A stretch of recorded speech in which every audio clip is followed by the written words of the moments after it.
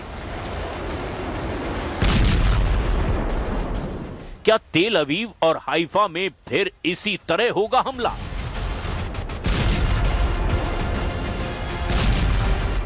क्या ईरान की मिसाइलों के आगे फिर ढह जाएगा इजराइल का डिफेंस सिस्टम?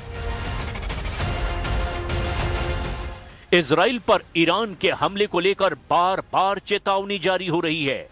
ईरान के विदेश मंत्री से पहले ईरान में सर्वोच्च नेता अली खामनेई के नए कमांडर ऐसे ही हमलों को लेकर आगाह कर चुके हैं। रिवॉल्यूशनरी गार्ड्स के नए chief major general Mohammad Pakpour ने ऐसी वार्निंग दी है कि नेतन्याहू और ट्रंप के पैरों तले जमीन खिसक जाएगी। ऐसा दावा ईरान में किया जा रहा है।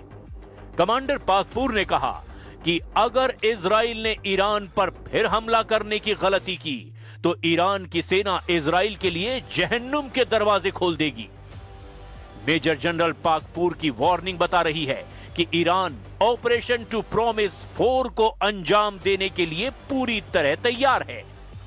मेजर जनरल मोहम्मद पाकपूर बड़े धाकड़ कमांडर माने जाते हैं।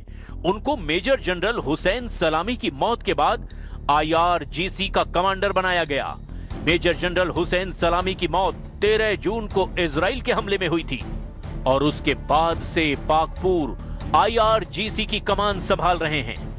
इजराइल के खिलाफ 12 दिन तक मिसाइल अटैक करने के बाद जब युद्ध विराम हुआ तो मेजर जनरल पाकपूर ने क्या कहा था, इसे भी जरा गौर से देखिए।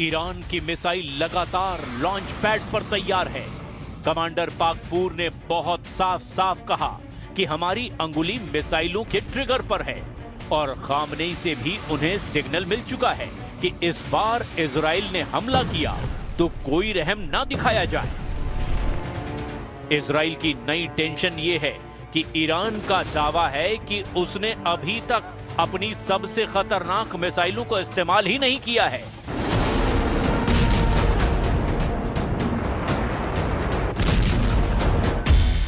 लेकिन ईरान से युद्ध को लेकर अमेरिका और इजराइल से लगातार नए नए सिग्नल मिलने लगे हैं।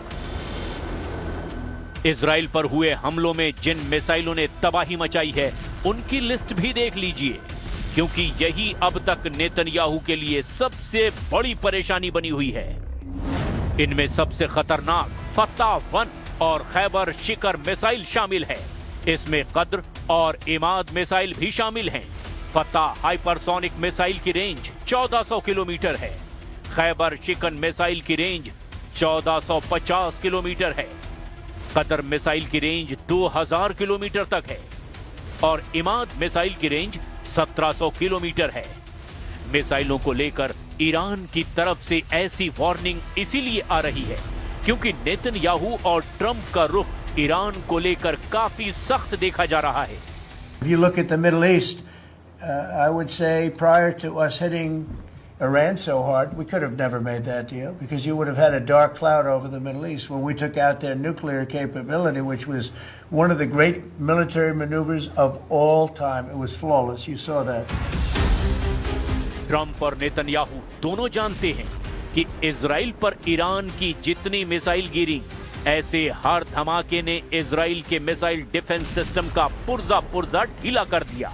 तेल अवीव से लेकर हाइफा और अशदोद से लेकर बेन गुरियन हवाई अड्डे तक हर मिसाइल हमले ने नेतन्याहू को ईरान पर नया प्लान बनाने पर मजबूर कर दिया।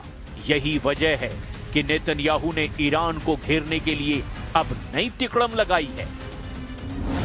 नेतन्याहू ने कहा है कि ईरान के मिसाइल कार्यक्रम पर रोक लगनी चाहिए और उसे 480 किलोमीटर से ज्यादा रेंज की मिसाइल नहीं बनाने दिया जाए।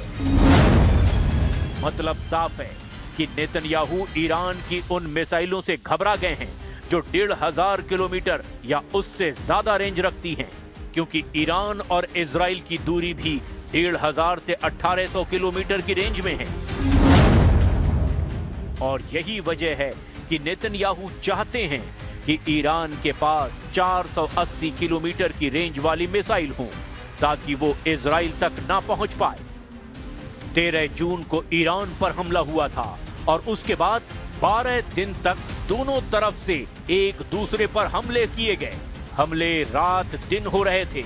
एक तरफ से फाइटर जेट तो दूसरी तरफ से बैलिस्टिक मिसाइल दागी जा रही थी। एक तरफ नेतन्याहू ने कमान संभाली जिसमें अमेरिका से भी पूरी मदद मिली थी, तो दूसरी तरफ ईरान के सर्वोच्च नेता अली खामनेई ने मोर्चा संभाला और तमाम मिलिट्री लीडरशिप खत्म होने के बाद फौरन सेना की कमान नए कमांडरों के हाथ में दे दी। और फिर 12 दिनों तक ईरान ने बता दिया कि इजराइल की शुरुआती स्ट्राइक के बाद उसकी मिसाइल पावर बरकरार है।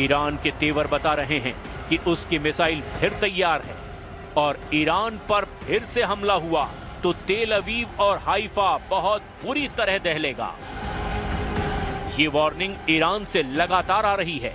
ईरान के बड़े बड़े जनरल लगातार इजराइल को वार्निंग दे रहे हैं। ईरान के मेजर जनरल याह्या रहीम सफ़वी, जो सर्वोच्च नेता अली खामनेई के सलाहकार भी हैं, उनका दावा है कि ईरान के पास हजारों मिसाइल और ड्रोन हैं जो खुफिया ठिकानों पर रखे गए हैं और अगर ईरान पर हमला हुआ तो इन सब को इस्तेमाल किया जाएगा। यानी कह सकते हैं कि ये वार्निंग सीधे अली खामनेई की तरफ से आई है। ईरान बार बार ये दावा कर रहा है कि उसने 12 दिन के युद्ध में अब तक अपनी पूरी ताकत का इस्तेमाल नहीं किया है, ना ही अपनी नौसेना और IRGC की कुड्स फोर्स को तैनात किया और अगर दोबारा युद्ध ईरान पर थोपा गया तो इसका नतीजा इजराइल की संपूर्ण तबाही होगा।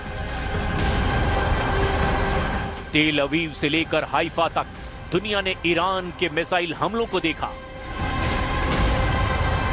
जमीन पर तबाही देखी, बड़ी बड़ी इमारतों को खत्म होते देखा और ये तस्वीरें नेतन्याहू के कमांड सेंटर से लेकर व्हाइट हाउस में भी देखी गई। इसीलिए ट्रंप ने भी कहा कि ईरान और इजराइल दोनों को इस युद्ध में नुकसान हुआ है और इजराइल ने भी बड़ी चोट खाई है। विदेश मंत्री से लेकर IRGC के कमांडर तक ईरान के तेवर देखकर इजराइल और अमेरिका में हड़कंप मचना तय है, क्योंकि ईरान के विदेश मंत्री ने रूस को लेकर भी ऐसी बात कह दी है जिसका मकसद तेल अवीव से ज्यादा व्हाइट हाउस को तनाव देना है। अब्बास अरागची ने कहा कि रूस से लगातार मदद मिली है और अब ईरान और रूस के रिश्ते, सामरिक रिश्तों की गहराई उनके दुश्मनों को परेशान कर देगी। टाइम्स ऑफ इजराइल में छपी ये खबर भी नेतन्याहू को तनाव देने वाली है, जिसमें बताया गया कि ईरान के परमाणु वैज्ञानिक साल 2024 में रूस के खुफिया दौरे पर गए थे। ये दौरा 7 से 11 नवंबर के बीच हुआ था।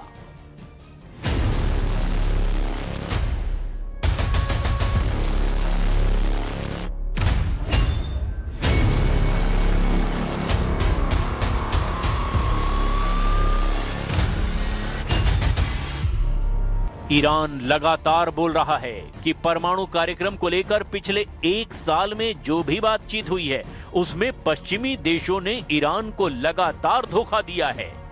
खासकर अमेरिका तो इजराइल के साथ ऐसी साजिश में शामिल हुआ जिसका मकसद ईरान पर हमला था, क्योंकि 13 जून को जिस तरह से ईरान की मिलिट्री लीडरशिप पर हमला हुआ और उसके बाद उसके परमाणु ठिकानों पर बमबारी हुई, उसका पूरा श्रेय खुद डोनाल्ड ट्रंप ले चुके हैं। इसीलिए